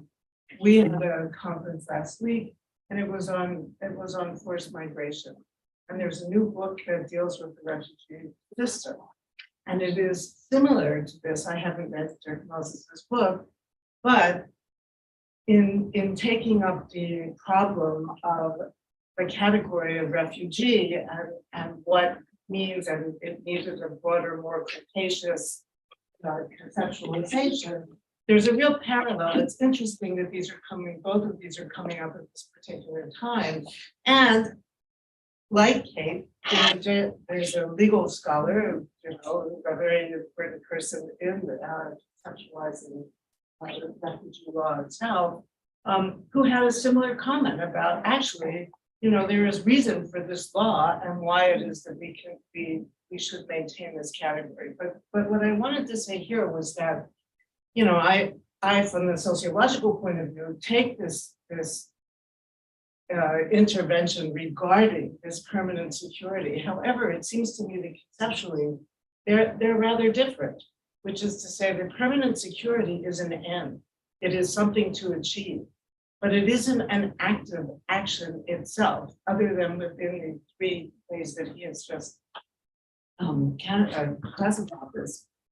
But genocide is both an end, but in the word itself, it is the means to that end. It is the killing of a people. And it seems to me that there, with all due respect, he's introduced a kind of conceptual not contradiction, but a little bit of a confusion, because the categories are not quite the same. Within his classification, which seems very productive, you could say that of course, as a main point, genocide is an aspect of it, is one of the elements in this broader category. But I think I would caution against, I would join with you in where it's from. I think that's really good. So let me just paraphrase in case people didn't hear abroad what was going on. Sorry, I didn't do this before.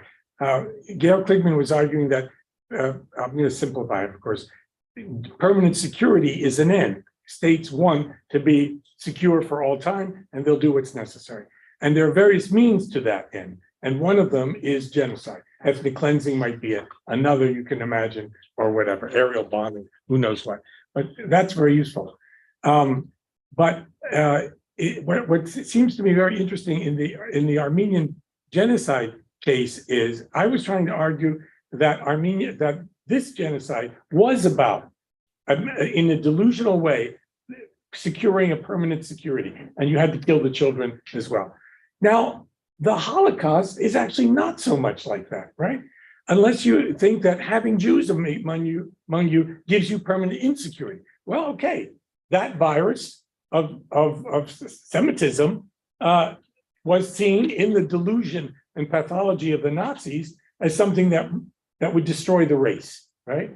But really there I think you have to sort of nuance that kind of idea of permanent security is not what the war effort and all is about. They're doing different things at the time.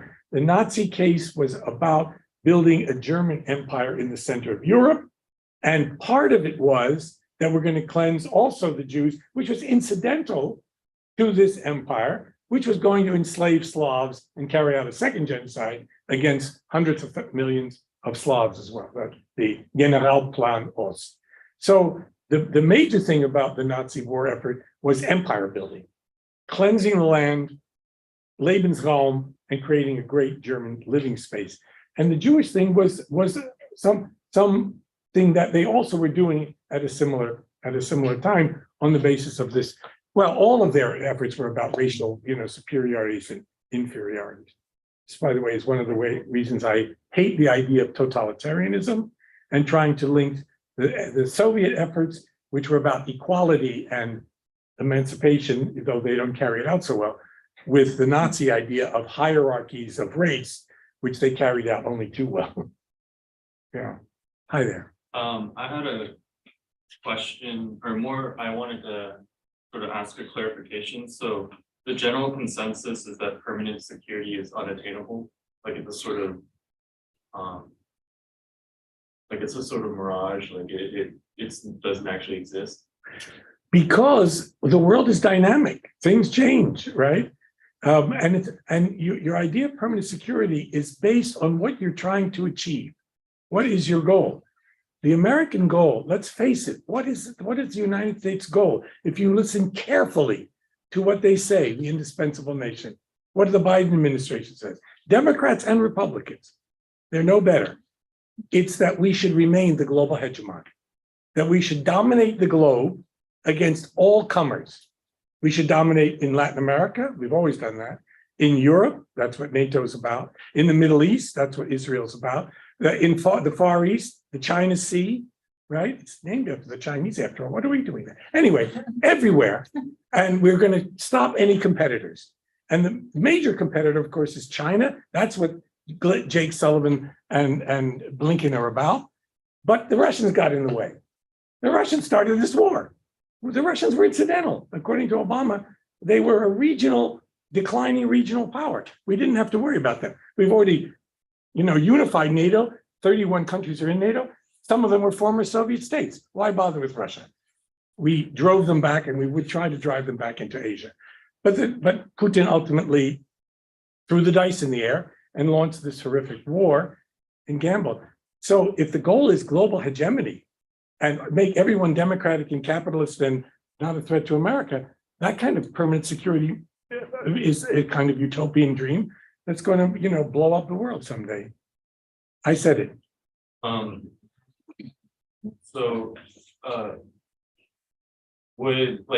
Is China and are China and Russia, are they not also seeking permanent security as well?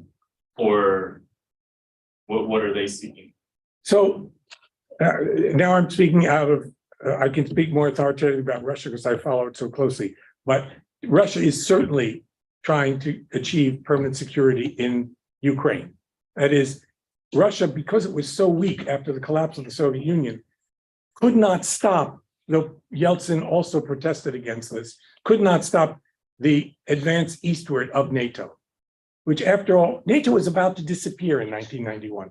It wasn't going to exist anymore. And they found a new purpose. It had always been an anti-Soviet alliance.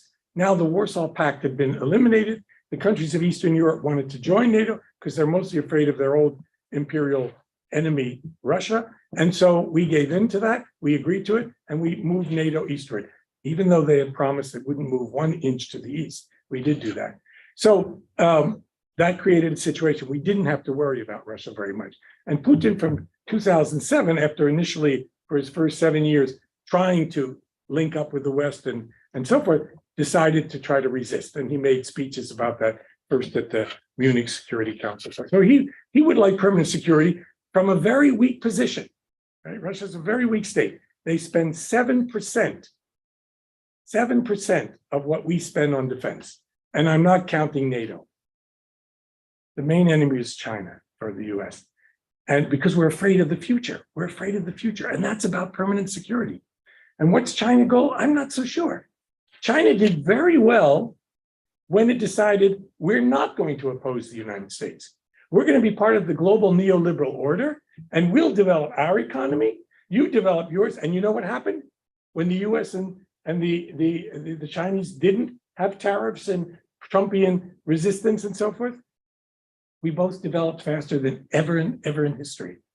It worked really well. And China became too advanced. And now we mean to contain it. And we're not going to sell them chips, and we're going to force the Netherlands not to sell them, chip making machines. And why am I getting off the subject? But you asked about permanent security. No, I appreciate your clarification. I think Anne has a question as well. We're running out of time, so let's keep them. That was a good question. Right. Thank you so much. So thank you so much. Really insightful comments by you and by Dirk Moses. I too am very uncomfortable with this notion of permanent security because it seems a disconnect in terms of its definition, what it means, and its goal compared to genocide, as Gail said.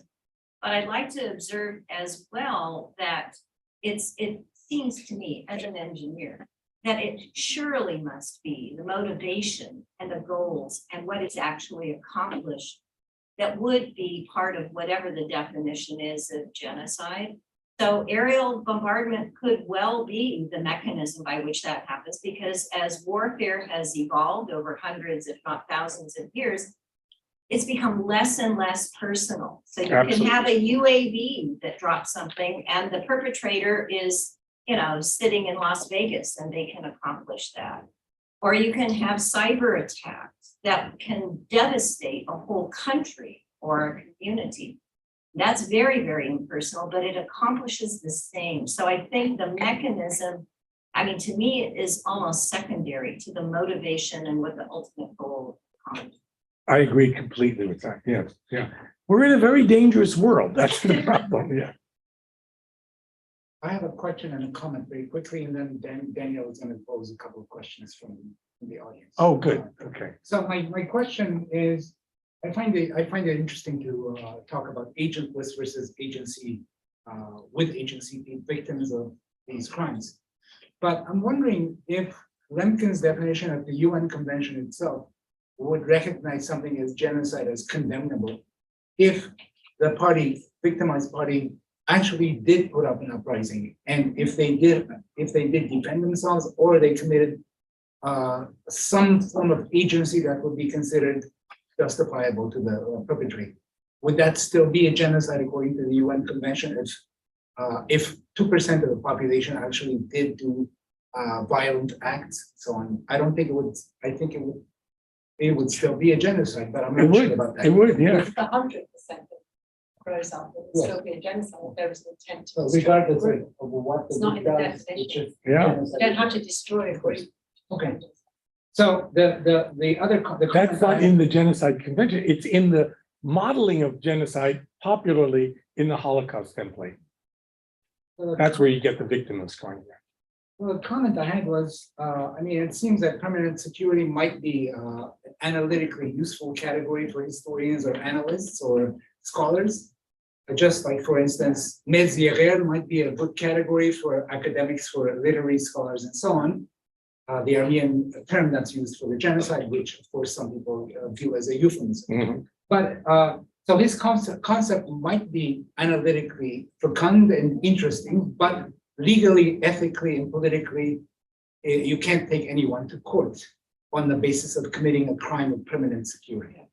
So I think if we Yeah. make those distinctions, I don't know what you think about that. What I think is, I think he's onto something. That is, I think in the era of total war, and certainly in the 20th century, beginning in the 20th century, there has been, on the basis of states, illiberal and liberal, efforts to make themselves permanently secure.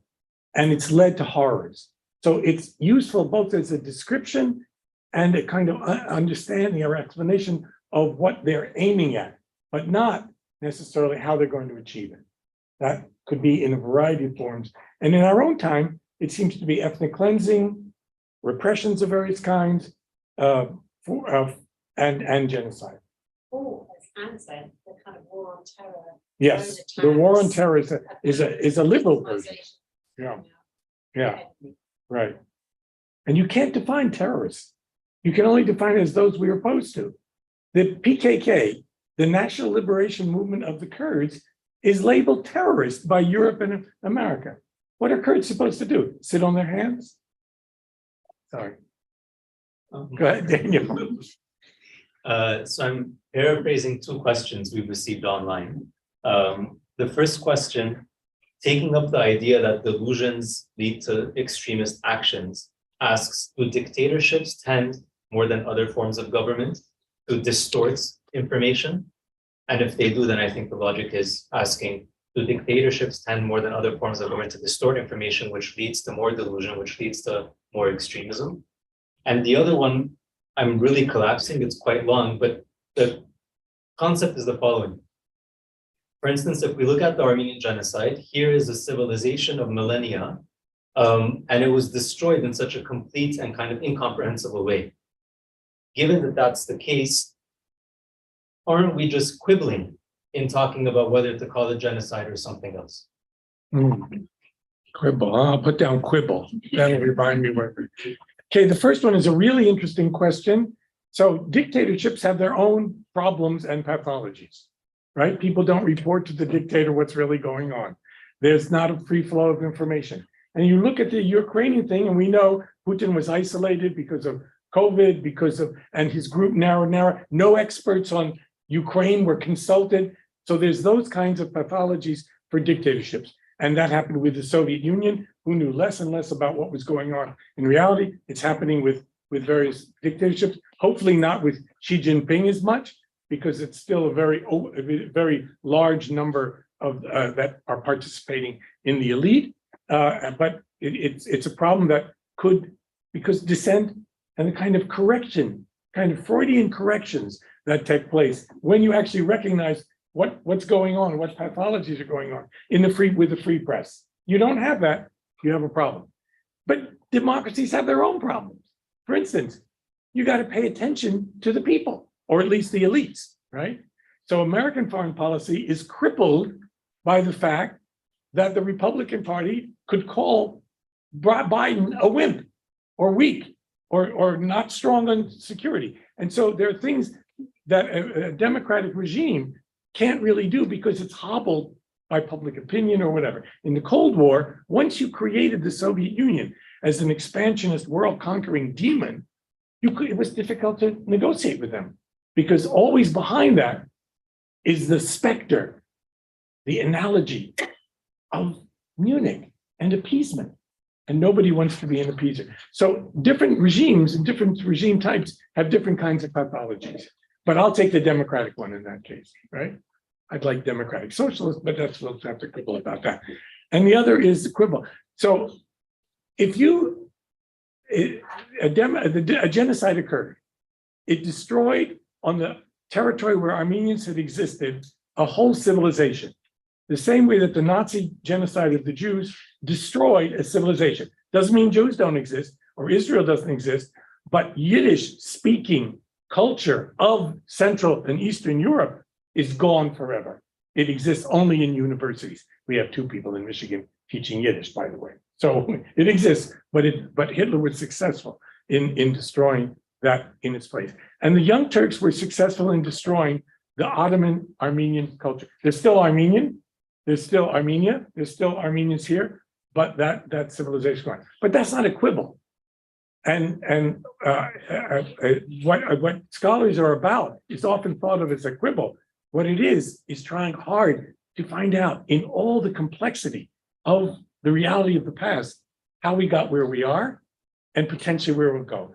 Always remember, and I'll end this, students, always remember this, history is the only database we have to tell us how we got here, where we came from,